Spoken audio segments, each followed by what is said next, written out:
Silchar news 24 এ আপনাদেরকে স্বাগতম জানাই। আজ হলো 27 সেপ্টেম্বর শুক্রবার। আজকের কয়েকটি বিশেষ গুরুত্বপূর্ণ খবর নিয়ে আসলাম। আজকের প্রথম খবরটি হলো ইতিমধ্যে শিলচর সহ রাজ্যের বিভিন্ন শহরের পথঘাটের অবস্থা বেহাল রয়েছে। শিলচর সহ রাজ্যের বেশ কয়েকটি শহরের পথঘাটের অবস্থা বেহাল থাকার কারণে রাজ্যের মুখ্যমন্ত্রী ডক্টর হিমন্ত বিশ্ব শর্মা নির্দেশ দিয়েছেন আগামী দুর্গাপূজার আগেই শিলচর সহ রাজ্যের বেশ কয়েকটি শহরের পথঘাট মেরামত করার জন্য।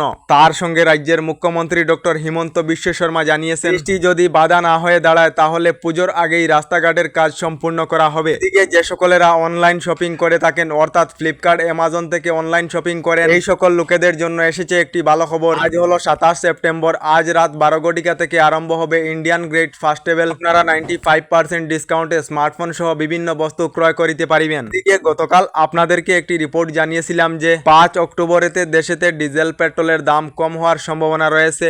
এবার খবর এসেছে দেশেতে ডিজেল পেট্রোলের দাম প্রতি লিটারে 3 টাকা করে কম হতে পারে। বর্তমানে আপনারা ডিজেল পেট্রোল প্রতি লিটার কত দিয়ে কিনছেন কমেন্টে নিশ্চয় জানাবেন।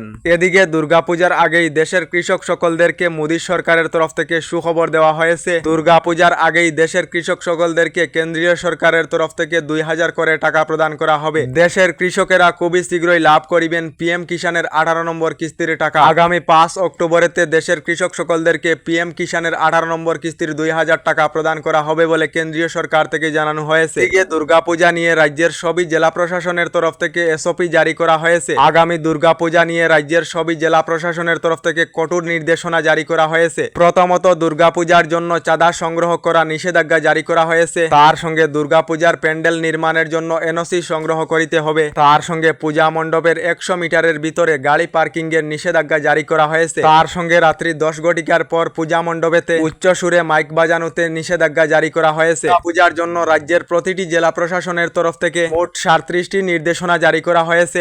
পূজার জন্য রাজ্যের প্রতিটি জেলা প্রশাসনের এসওপির লিস্ট ভিডিওর স্ক্রিনে দেওয়া রয়েছে, আপনারা দেখে নিতে পারেন। এদিকে এখনো পর্যন্ত যে সকল লোকেদের রেশন কার্ড নেই অথবা রেশন কার্ডেতে নাম নেই এই সকল লোকেদের জন্য রাজ্য সরকারের তরফ থেকে ভালো খবর ঘোষণা করা হয়েছে। যে সকল লোকেদের রেশন কার্ড নেই অথবা রেশন কার্ড আছে রেশন কার্ডেতে ঘরের সদস্যের নাম নেই আর নতুন রেশন কার্ড এবং রেশন কার্ডেতে নাম অন্তর্ভুক্ত করিতে পারিবেন। গত 19 সেপ্টেম্বর থেকে রাজ্যে আরম্ভ হয়েছে নতুন রেশন কার্ড এবং মহিলাদের জন্য অরুণোদয় আঁচনির আবেদন প্রক্রিয়া। তাদের যদি রেশন কার্ড নেই অথবা রেশন কার্ডেতে ঘরের সদস্যের নাম অন্তর্ভুক্ত করাতে চান তাহলে আপনার এলাকার রেশন ডিলারের সঙ্গে শীঘ্রই যোগাযোগ করুন। আগামী 15 অক্টোবর পর্যন্ত নতুন রেশন কার্ডের আবেদনের অন্তিম সময়সীমা দেওয়া হয়েছে। আপনাদের রেশন কার্ড আছে না এই কমেন্টে নিশ্চয় জানাবেন। এদিকে আসাম এপিডিসিএল এর তরফ থেকে একটি বিজ্ঞপ্তি জারি করা হয়েছে। বিদ্যুৎ বিভাগের তরফ থেকে জানানো হয়েছে শিলচর ডিভিশন 2 এর অন্তর্গত কাঠিগোড়া, কালাইন, জালালপুর, বরযাত্রাপুর, বাঙ্গারপাড়, বিক্রমপুর, কাছাড় জেলার বিভিন্ন এলাকায় বিদ্যুৎবিহীন থাকিবে। সকাল 6টা থেকে দুপুর 2টা পর্যন্ত